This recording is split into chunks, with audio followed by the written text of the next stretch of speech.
All right. Blame for this talk belongs to me. However, I have coworkers, and they're actually largely responsible for the success of this little project. There's also one other person who needs credit, and that is an anonymous Debian user. So if we start at the beginning, RFC 18883 actually defines what the IPv6 protocol specification looks like, and it includes the structure of the new IP header. In the new IP header, there's a 20-bit field, which is known as the flow label. So what do you do with this? Well, the idea originally was that you would build new routers that utilize flow caching once you've identified a flow to speed up forwarding lookups. On the left-hand side, you see a circa 1969 to 1989 packet switch. On the right, you see a modern one. Packet switches are actually bounded by the worst case forwarding situation. In the right, that's less than 1,000 packets per second, or on the right, and it's 5 billion. Okay, so what happens here? RFC 1883 is pretty unequivocal. All packets in the same flow must be sent with the same source address, destination address, priority, and flow label. That's pretty clear. Unfortunately, we didn't exactly stick with that. About 2011, we came out with an effort to rehabilitate the flow label, and we said a node that forwards a flow whose flow label value in arriving packets is 0 may change the flow label. May? What kind of sociopath changes the flow label of packets in flight? Well, it turns out it's us. But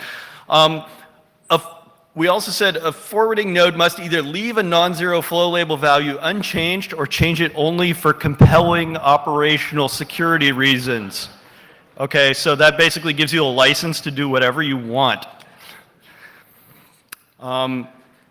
Okay, so we have hashing problems because we actually need to distribute incoming flows among multiple servers. We need to do this statelessly for scale reasons, and so we're actually sort of concerned about being able to do the same thing in IPv6 as we were in IPv4. Okay, so this is an actual flow. The first packet that you see there is a SYN. The second packet is the ACK from the same device. There's an interesting problem there, and that is that the flow label is different. The third packet is also from that device and is a TCP reset. It has a different flow label as well. Okay, so here was the initial flow label. This was received on a SYN. This arrived on one server. We replied with a SYN-ACK. And then we have a small problem. Okay, change. Okay, we got an ACK back. This arrived, inconveniently enough, on a different server. If you look at the transport semantics of this, this has the same source and destination, source port, destination port, as the previous packet. Inconveniently, though, it had a different flow label. Okay, this was a reset. So this was actually in response to us sending a reset towards them. They sent us another one, different flow label as well. And the reason this, as it turns out, is because the firewall in between the original sender and us had already forgotten about this particular flow. Okay, so this was actually discovered by a Debian user in Portugal. Debian users are great because they have a tendency to be able to send you PCAPs when they encounter problems, which is quite unusual for end users. You can see that this machine actually sent 2 packets with the same flow label. Okay, who's responsible for this? Well, CPE that belongs to an ISP in Portugal, which is actually quite popular in France as well.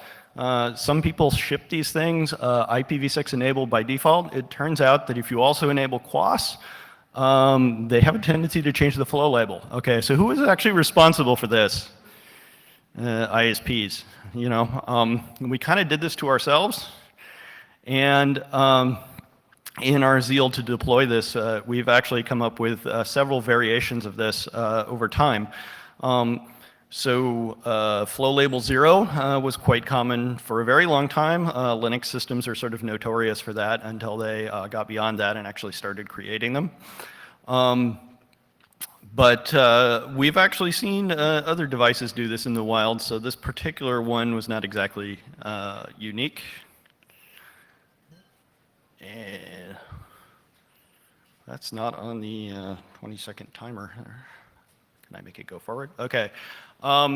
Turns out there are some devices that are in your data centers that may actually be using the flow label as a hash component, and you don't know it. I had a particular variety of switch where that was not visible until one probed around in the ASIC with the SDK.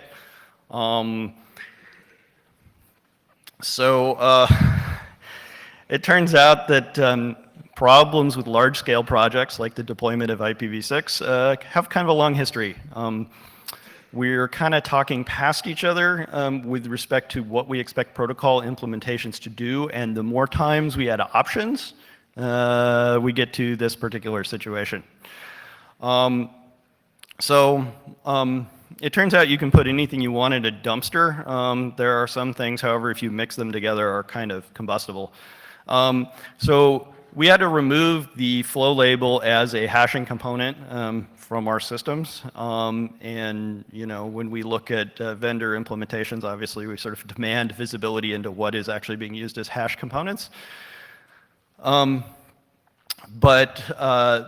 question of what it is that you can do with the flow label actually comes up kind of frequently in the context of our industry.